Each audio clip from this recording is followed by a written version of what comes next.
This is Leslie Nemour, and I'm here to talk to you about my painting, Be Lovely to Love, that is in the Campus Creatives exhibition that's up right now at the Center for the Arts in Escondido. So let's go.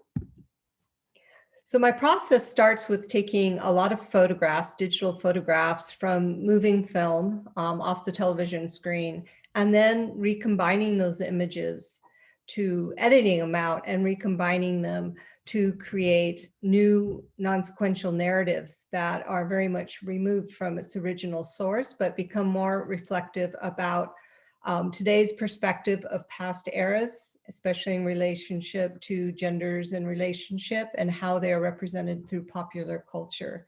So these photographs I play with and I combine them from different cinematic sources, and I crop them and I layer them and I put them together in all kinds of different ways to retell stories and also be reflective of my own upbringing on film and my coming of age through watching role models in cinema.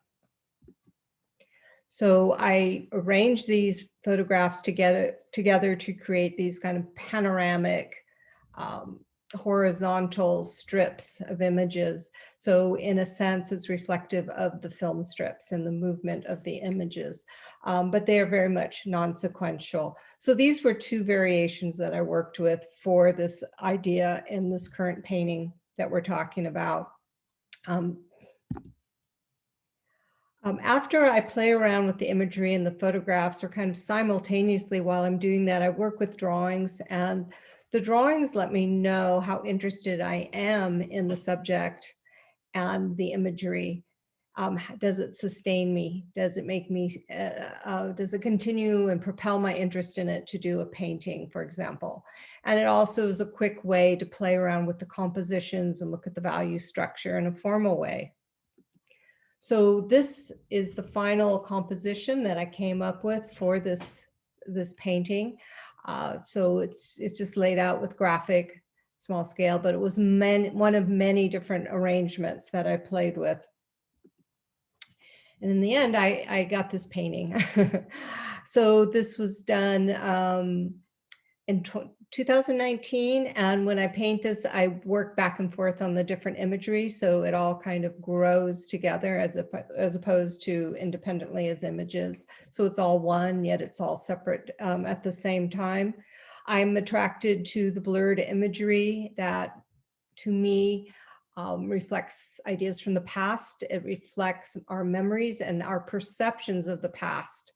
So that is never, if it's a memory of an event or a place or a moment in time, we don't remember it clearly. We remember select portions of it.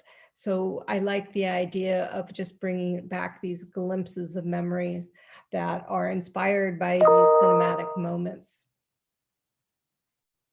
I'm also very much interested in the color palettes in different eras. For example, in the 60s, it might have been more kind of subdued pastel colors, and versus, you know, the 70s, which were more pop. So this idea of colors telling a story by the time period they came from is very intriguing to me.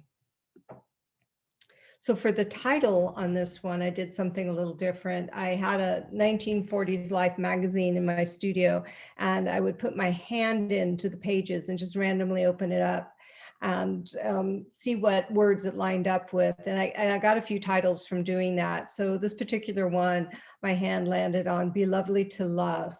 And it was an advertisement for women's deodorant, because to be loved, you got to smell good, right? And I thought it was appropriate for this particular painting, which might allude to ideas about abuse and repetition of going back to bad experiences, bad relationships over and over again.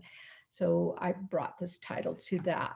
I like the paintings to have a lot of different reads, so this adds an additional read to the painting.